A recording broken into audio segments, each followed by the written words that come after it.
रूप अकारांत पुल्लिंग के बारे में बताती है। इसमें हम कारक, उनके चिन्ह, विभक्ति, एक वचन, द्विवचन और बहुवचन में किस प्रकार के चिन्हों का प्रयोग करती है यह भी बताएंगे। पहला हमारा कारक है कर्ता, जिसका चिन्ह है ने। यह प्रथम विभक्ति में एक वचन में अहा के विसर्ग के साथ शब्द लिखा जाता है, द्विवचन में औ की मात्रा के साथ और बहुवचन में आहा लगाया जाता है। इसके बाद हमारा दूसरा कारक है कर्म। कर्म कारक का चिन्ह होता है को। यह द्वितीय विभक्ति में जब हम एक वचन में शब्द को लिखते हैं तो मां हलंत के साथ, द्विवचन में लिखेंगे तो औ की मात्रा और बहुवचन में लिखेंगे तो अन लगाते हैं। तीसरा हमारा कारक है करण। करण का चिन्ह होता है से या के द्वारा, जिसे हम तृतीय विभक्ति में प्रयोग करते हैं। तृतीय विभक्ति में प्रयोग करने के लिए जब हम किसी शब्द को प्रयोग करेंगे तो एन या एण का उच्चारण अनुसार शब्द का इस्तेमाल करते हैं।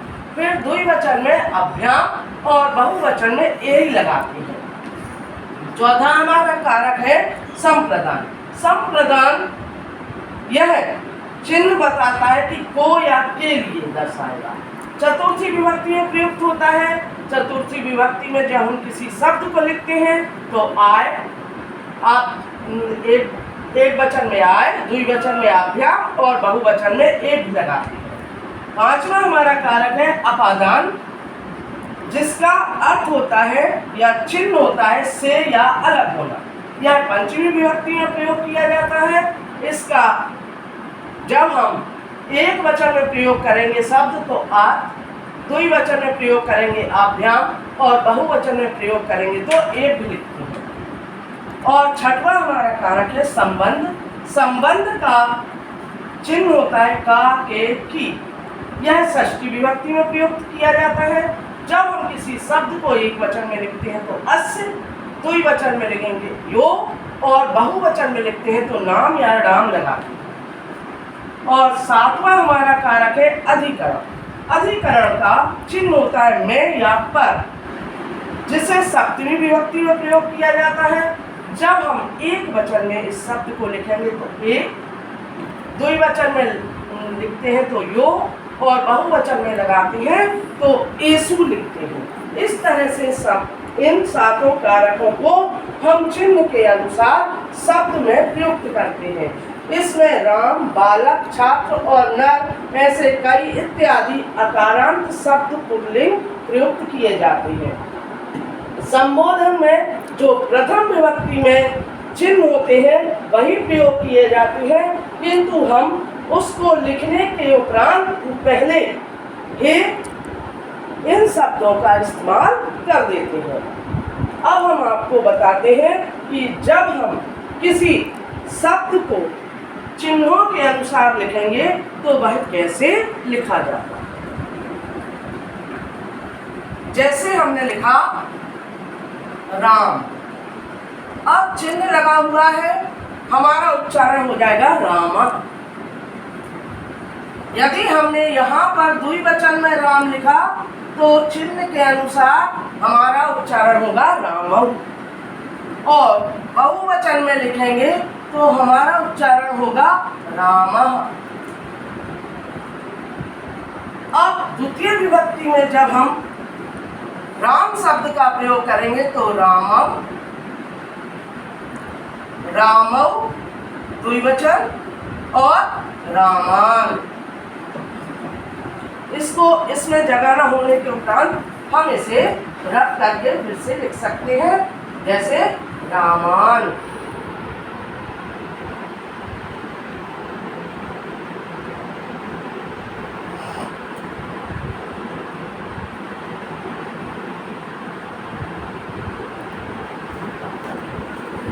फिर हमारा तृतीय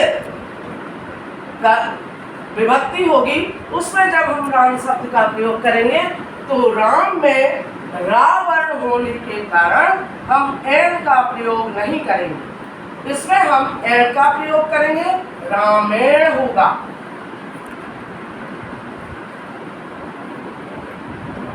जब हम द्विवचन में राम शब्द को लिखेंगे तो रामाभ्याम हो जाएगा।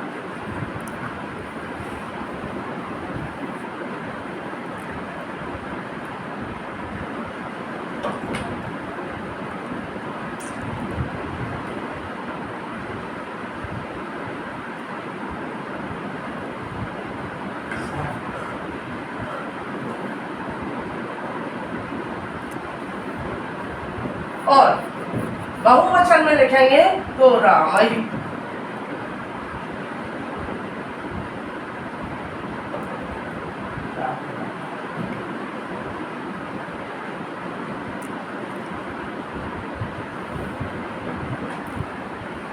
जब हम चतुर्थी विभक्ति में लिखते हैं तो रामाय।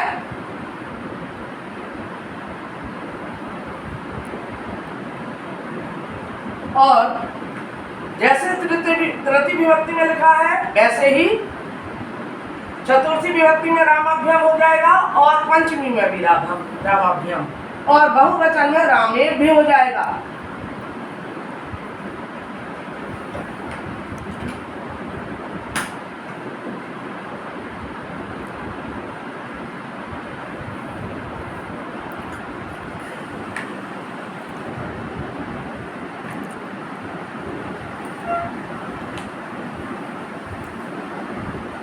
फिर पंचमी विभक्ति में रामाभ्याम, तो यहाँ राम लगा देंगे।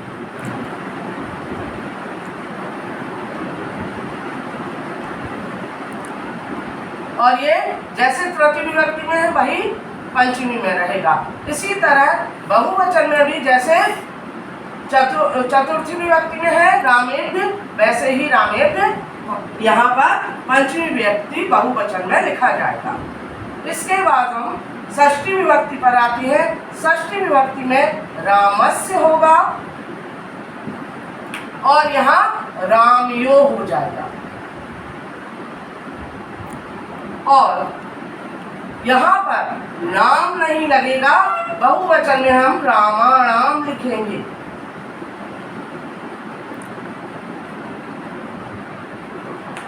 यहाँ पर हमारी सप्तमी विभक्ति है। सप्तमी विभक्ति में जब हम राम शब्द को लिखेंगे तो एक हट जाएगा और राम पर माँ के ऊपर एक ही मात्रा लगाई जाएगी। यहाँ पर भी जैसे हमारा ऊपर है षष्ठी में वही रामयो यहाँ, और सप्तमी विभक्ति में रामेशु हो जाएगा।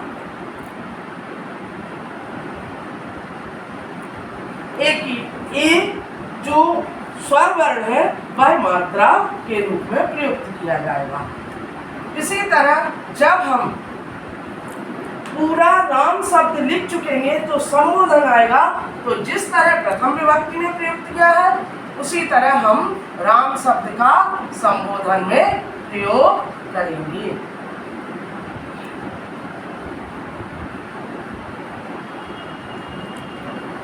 अब हम आपको बताते हैं कि आप ये क्वेश्चन करेंगे कि जब आपने लिखा है जब शब्द रूप को, तो इसमें चिन्हों का तो कहीं प्रयोग है नहीं, फिर चिन्ह का मतलब क्या है।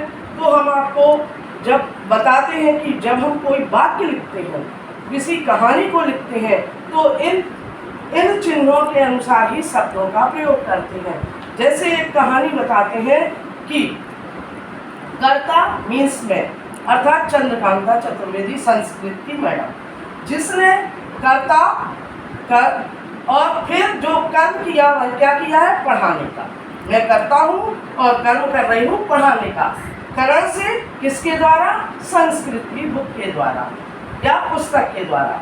और संप्रदान मीन्स किसके लिए, अर्थात छात्रों के लिए। संबंध जब छात्रों के लिए, और जब हम किसी ज्ञान को दूसरे तक पहुंचाते हैं, वो हमसे दूसरे तक पहुंच रहा है, तो अपादान कारक हो जाता है और से अलग का चिन्ह प्रयोग किया जाता है। संबंध अर्थात हमारा और आपका संबंध क्या है, जो हमने आपको पढ़ाया गुरु और शिष्य का, इसे हम क्या कहेंगे, षष्ठी विभक्ति में प्रयोग करते हैं, जिसमें का के की आता है कि गुरु और शिष्य का हमारा संबंध है।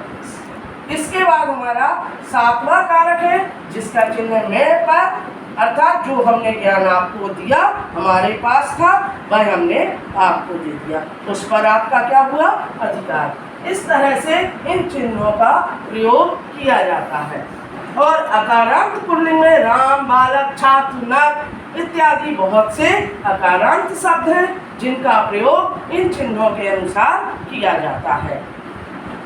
नमस्कार।